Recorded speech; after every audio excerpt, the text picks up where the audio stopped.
Bonjour tout le monde et bienvenue dans Mes Lectures, l'émission qui parle de mes lectures, manga, BD ou comics. Alors aujourd'hui c'est surtout que du manga, avec toujours un peu beaucoup de spoil. Donc si vous n'êtes pas à jour dans un titre en particulier, chapitrage en dessous ou description, vous connaissez la rengaine. Voilà, vous pouvez aller à tout moment à n'importe quel titre si vous voulez juste mon avis sur un manga en particulier. C'est pas très bien mais vous faites ce que vous voulez, vous êtes maître de la vidéo. Donc voilà, c'est dit, et maintenant, on commence. Kingdom, tome 50. Putain, on est arrivé à ce chiffre rond là, le tome 50. Il y a combien de mangas qui dépassent les 50 tomes? Il n'y en a pas des masses qui sont arrivés en France à avoir dépassé les 50 tomes. Je pense que, allez, sans mentir, il doit y en a même pas y en avoir 10 en France. Genre One Piece, Naruto, Bleach... Fairy Tail, Détective Conan, Hippo, Jojo. C'est le 8ème.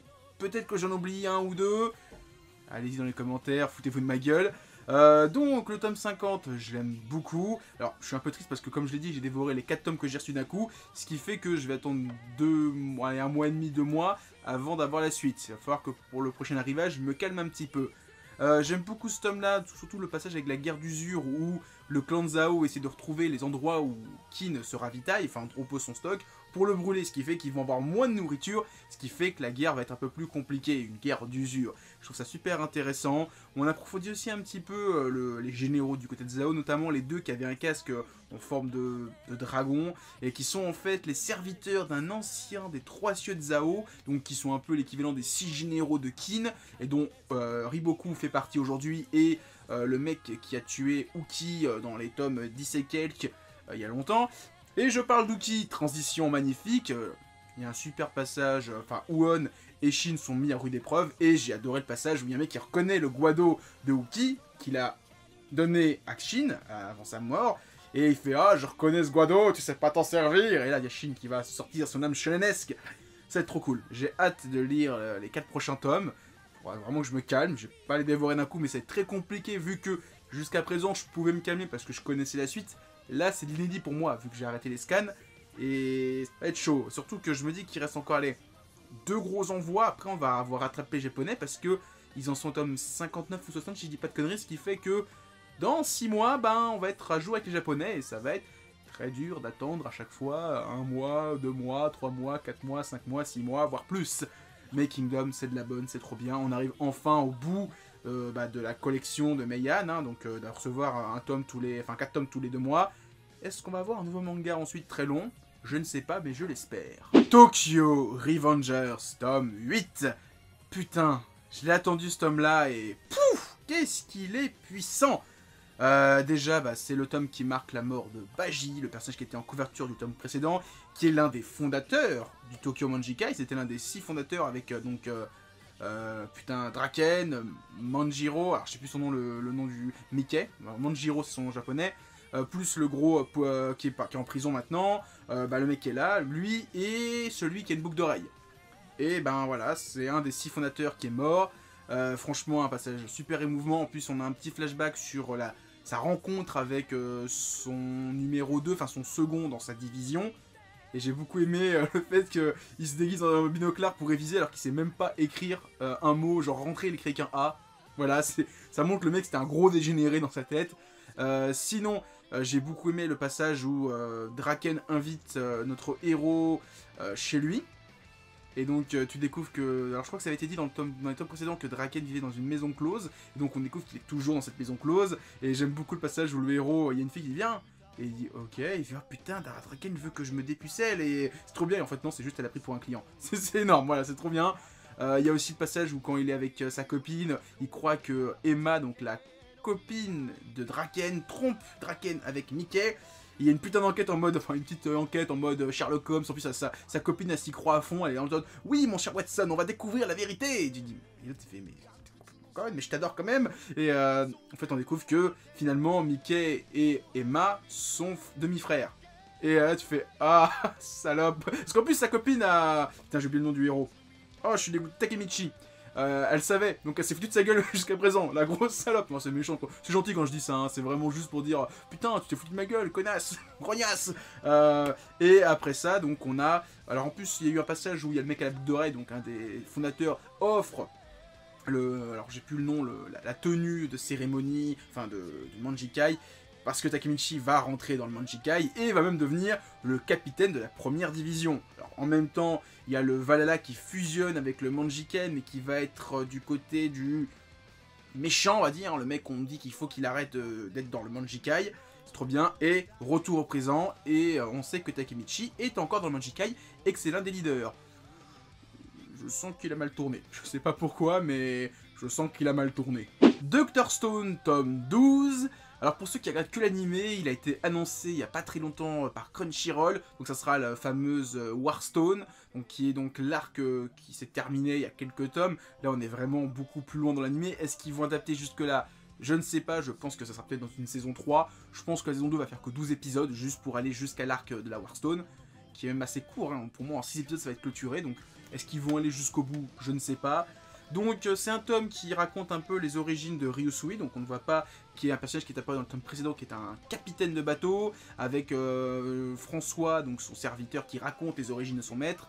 Et après, alors en plus un mec qui recevait combien Ryusui à son anniversaire? Il recevait $1 million, il dit, son père il dit après, enfin, ou son oncle lui dit, à Noël t'auras un petit milliard.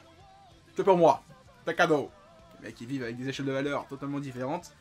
N'importe quoi, mais c'est drôle.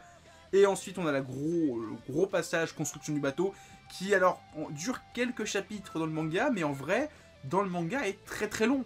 Parce que en fait, il s'est passé, alors je sais plus combien ils disent, mais il s'est passé plusieurs semaines, voire mois, peut-être même une année entière, j'ai plus la date exacte, mais voilà, il s'est passé beaucoup de choses. Et ensuite, les personnages arrivent partent pour l'île du trésor, donc l'île où se sont crachés le père de Senku il y a des milliers d'années, et ils découvrent qu'il y a des autres habitants qui ont l'air de maîtriser la petrification. Mystère et boule de gomme, j'ai hâte de lire le tome suivant. Chainsaw Man, tome 4, waouh, toujours aussi waouh, c'est tout ce que j'ai à dire sur Chainsaw Man. Donc dans ce tome-là, on a le gros combat entre notre héros face à... Alors je crois qu'il l'appelle Samurai Sword dans le petit intro, c'est ça, Samurai Sword, qui est un Yakuza, qui affronte donc Denji dans un petit combat assez stylé, hein, franchement, le découpage est toujours aussi cool, hein, franchement, l'auteur il dépote sa race. Et ensuite on a Makima, donc la grande boss, qui est... Franchement, en plus, alors dès la première page, tu la vois avec son petit pantalon qui lui moule les fesses et la taille. Voilà, je suis amoureux déjà, qui révèle ses pouvoirs. Et... Waouh. Pété, je crois qu'à peine elle est pétée, hein. Franchement, ça a l'air d'être une grosse marée. Alors, comment ça s'appelle? Gros Bill, les Gros Bill, c'est ça, si je dis pas de conneries, dans les jeux vidéo ou dans les séries où on dit que le personnage est indestructible. Marissou? Non, je crois que Marissou ça veut dire autre chose. Oh, je sais plus. Voilà, donc elle a fait ses pouvoirs, ou a fait, je sais pas, a fait un truc, a tué quelqu'un, et pff, le mec à l'autre bout de la vie, il est mort. Waouh. T'es très puissante. Ensuite, on a un petit entraînement avec un Devil Hunter qui est censé être le meilleur Devil Hunter donc de la société des Devil Hunters japonais. Et alors, on a Power et Denji qui se sont dit comment on va faire pour le battre, et qui sont avec des lunettes en mode gros intello, on dit comment on va faire pour le battre, comment on va faire, et c'était à mourir de rire, surtout qu'un petit côté on essaie de le piéger. Et ensuite on a donc les Yakuza qui sont dans la merde et qui veulent attaquer donc alors je sais plus le nom de la société des Devil Hunters, enfin veulent attaquer des Devil Hunters. Ils se croient dans un film de zombies, ils envoient une armada de zombies. Et là on découvre des nouvelles recrues de Devil Hunters. Il y a le dragon, l'homme requin, il y a la femme araignée, il y a le démon ange, voilà. Et il y en a encore un autre, je sais plus c'est quoi, et violent, ou hargneux, je sais plus, colère, le démon de la colère. Donc il y a une nouvelle équipe qui se forme, je pense qu'ils vont pas durer très très longtemps, mais ça ne tient qu'à moi. Après peut-être que je suis trop dans Jagan aussi, mais toujours aussi classe, toujours aussi incroyable visuellement. J'ai cru comprendre qu'en plus en ce moment dans les scans japonais c'est la folie furieuse. J'espère qu'on aura une version légale pour que je puisse suivre un petit peu ça, même si... J'ai quand même mon petit kiff à lire tous les 2-3 mois mon petit tome de Chainsaw Man en même temps que ma prochaine lecture. Je parle bien sûr de Jagan tome 10 qui se déroule 5 à 6 mois après le tome 9, donc une petite ellipse temporelle où Jagasaki est devenu une sorte de pas vraiment ennemi public, mais un justicier, style Daredevil, Luke Cage, un Defenders, quoi. Un justicier urbain qui aide les gens contre les semi-détraqués qui pètent un câble. Et donc, il a toujours cette obsession de tuer, alors, je sais plus comment ça s'appelle, cette fête foraine, enfin, la fête foraine, où il y a les grands méchants détraqués qui créent des semi-détraqués. Donc, il va recruter quelqu'un, un autre semi-détraqué, qui est un semi-détraqué chat, homme-chat. Vraiment cool, ses gestuels, son apparence, sa petite origin story en plus, on a le droit. Alors en même temps, on a, comme il s'appelle, le mec qui s'est mis dans un corps de femme, on suit toujours son histoire, et je vois pas trop où l'auteur veut aller avec ce personnage-là. Et à la fin du tome, ils attaquent, donc Jagasaki et l'homme-chat attaquent donc la fête foraine, pour le meilleur ou pour le pire, je ne sais pas. Et alors, il y a un personnage qui apparaît, alors qui était mentionné au tout début du tome, il parle d'un groupe de défense qui s'appelle l'Ogre Noir, et donc là, on voit le fameux Ogre Noir qui allait être, je pense, le leader de la sécurité. Et waouh, franchement, la page où il apparaît, tu fais waouh, tu sens la badasserie.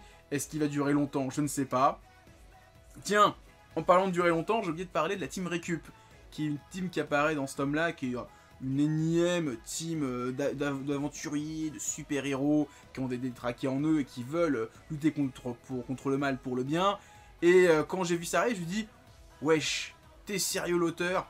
Tu vas nous refaire une troisième équipe d'Avengers du pauvre. La première, ils se sont autodétruits. La deuxième, le chef, il les a trahis. Et là, tu nous fais une troisième. 2 pages plus tard, ils sont détruits. Génial! J'ai l'impression que l'auteur a entendu les prières de ses fans en se disant, non, vous inquiétez pas, il n'y aura pas une troisième équipe. Là, c'était la troisième, c'est la dernière. Ils vont durer 2 pages, puis basta. J'ai adoré. Et voilà, Jagad, c'est toujours mon petit kiff avec Chainsaw Man. Franchement, les 2 lectures en même temps, ça passe crème. Noise, 3e et dernier tome de cette série d'enquête, thriller de Tetsuya Tsutsui. Si vous connaissez pas l'auteur, j'ai fait une vidéo dessus dans un Mangaverse. Je vais mettre un petit pop-up ici ou ici, allez voir. Je suis un petit peu déçu parce que je voulais faire cette vidéo en même temps que la sortie du tome 3. Mais le Covid-19 l'a retardé, donc finalement j'ai sorti quand même la vidéo. Je crois que j'ai donné plus ou moins mes appréhensions par rapport au titre et ce que j'espérais de la fin. Et alors j'ai relu les 3 tomes pour ce 3e et dernier tome. Et j'avoue que je suis moyennement convaincu de cette histoire où des gens par peur tuent quelqu'un, mentent et les mensonges s'accumulent et les meurtres commencent à s'accumuler, enfin 2-3 meurtres s'accumulent. Et j'avoue que la finalité de cette série, demi-teinte, j'avoue que c'est pas le meilleur titre de Tsutsui. J'avoue que sur ces 3-4 séries longues que sont donc Noise, Prophecy, Manhole et Poison City, j'en oublie un, je crois pas. Ben j'avoue que c'est le titre le moins intéressant de sa bibliographie. Ben, c'est sympathique, hein, mais j'avoue que si vous n'avez pas aimé, je peux comprendre. Surtout si vous avez lu Prophecy, qui est vraiment vraiment cool, Manhole qui est vraiment cool, Poison City qui est cool. J'avoue que tu passes après à ça, c'est moins bien, surtout cette histoire donc du pote du héros qui est amoureux de sa femme et enfin étant adolescent, finalement il dit ouais vas-y marie-toi avec elle, je me fais passer pour mort, et il le retrouve 40 ans plus tard, enfin 10 ans plus tard. J'ai trouvé ça moyen, un peu facile par moment. J'aurais trouvé ça plus intéressant que finalement le mec qui tue, ce soit pas le mec qui croyait qu'ils ont tué. Ça aurait été trop ouf qu'en fait ce soit juste un innocent, un homonyme, ce soit vraiment un homonyme ou un autre prisonnier, mais qui n'a rien à voir. Ça aurait été vraiment ouf, ça aurait vraiment été cool de te dire ils ont tué quelqu'un en pensant que c'était quelqu'un, mais c'était pas lui. Ça aurait été bien, ça aurait été intelligent. Là, j'avoue que finalement, le mec qu'ils ont tué, c'était vraiment le mec qu'ils ont tué. Peut-être à raison, parce que c'était quand même un gros détraqué dans le tome 1. On tombe vraiment que c'est vraiment un gros taré. Le mec qui se branle et il veut se taper il se taper plus ou moins sous-entendu qu'il veut violer la femme, enfin l'ex-femme du héros. Voilà, alors, je suis peut-être un petit peu extrême, mais ils l'ont peut-être tué un petit peu à raison. Mais bon, il n'avait commis encore aucun crime, donc c'est un petit peu à tort aussi. Ça aurait peut-être été aussi intelligent d'aller dans cet esprit-là. Est-ce qu'on peut tuer quelqu'un alors qu'il n'a commis encore aucun crime et qu'il a absous ses crimes en prison? Ça aurait été intéressant, mais ça n'a pas été... Oh, sauf si je suis passé à côté, mais j'avoue que ça aurait été plus intéressant d'aller là-dedans, mais voilà, c'est juste mon avis. Dites-moi ce que vous en avez pensé si vous avez eu la fin de Noise. Beastars, tome 12. Beastars, depuis 2-3 tomes, les tomes sont masterclass sur masterclass. Les tomes sont d'une dinguerie sur une dinguerie. Là, ce tome-là, alors ça commence avec... on découvre, après les événements du tome précédent, que Legoshi est fiché C, pas S. C comme carnivore, parce qu'il a mangé de la viande d'animaux. Donc un herbivore en plus, hein, forcément. Je crois que c'est même pas possible de manger un carnivore, parce que la viande est dégueulasse, mais peut-être que je dis des conneries. Et donc, on découvre plein de choses, notamment que, avec ça va être un peu compliqué pour poursuivre ses études, trouver du travail, se marier. Il pourra pas se marier avec une herbivore, c'est interdit. Donc lui, sa relation avec la lapine va être compliquée. Et donc, il y a toute cette histoire de ratio amoureuse qui est remis un petit peu en avant. Et on nous explique un peu que il y a une politique par rapport à ça. Il y a des gens qui disent non, mais c'est des amours de jeunesse, quand vous serez adulte, vous n'en aurez plus rien à foutre, vous serez vraiment interespèce, ce qui fait qu'il y a un petit côté intercommunautal, genre t'as pas le droit de te diversifier, t'as pas le droit de mélanger tes gènes avec les gens, non, les noirs avec les noirs, les arabes avec les arabes, les blancs avec les blancs, on ne se mélange pas. La mixité, non, tout ça, ça n'existe pas. Non, il n'y a pas de truc comme ça. C'est un peu le message qui est dit. Et je trouve que Legoshi est très intéressant dans le sens où lui, il veut vraiment aller vers les mélanges intercommunaux, faire des hybrides. Enfin, non, c'est pas vraiment des hybrides parce qu'on découvre des trucs qui ont été évoqués avant. Mais bon, passons. C'est aussi un tome où il y a 2 nouveaux personnages qui rentrent dans l'histoire. Il y a Seven, qui, alors j'ai oublié son espèce, mais c'est un petit herbivore qui vit dans une entreprise de commerce où il n'y a que des carnivores. Et il y a un petit côté, alors avec ce personnage-là qui est mis en avant, c'est vraiment le côté, la discrimination, alors sexuelle, hein, vraiment le fait qu'on la dégrade parce que c'est une herbivore, mais ça aurait été des humains, ça aurait été juste parce que c'est une femme. Et je trouve ça très intelligent, la manière de montrer ce sexisme, mais à travers le fait que ce soit juste une herbivore dans un monde de carnivores. Et le second personnage qui apparaît, c'est Yaya, qui est un cheval qui a été Beastars il y a 36 ans, et qui a connu un Varan Komodo, qui est le grand-père de Legoshi. Et donc il commence à y avoir des petites ramifications entre les personnages, parce qu'il enquête sur Legoshi, et dit tiens, il ressemble à il a les oreilles tombantes, les yeux tombants de mon ami d'il y a 36 ans, dont j'ai oublié le nom. Et donc on découvre les origines du grand-père de Legoshi, on sait que c'est un Varan de Komodo, et qu'il a épousé une louve, et donc on découvre comment ils se sont tombés amoureux.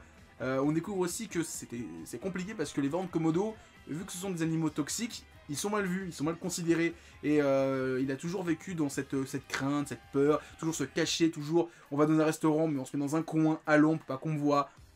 Je trouve ça super intéressant, surtout que le fait que Legoshi, maintenant il porte un peu ses couilles, il dit non, touchez pas mon grand-père, il se porte là et on était là les premiers, cassez-vous. Je trouvais ça super cool.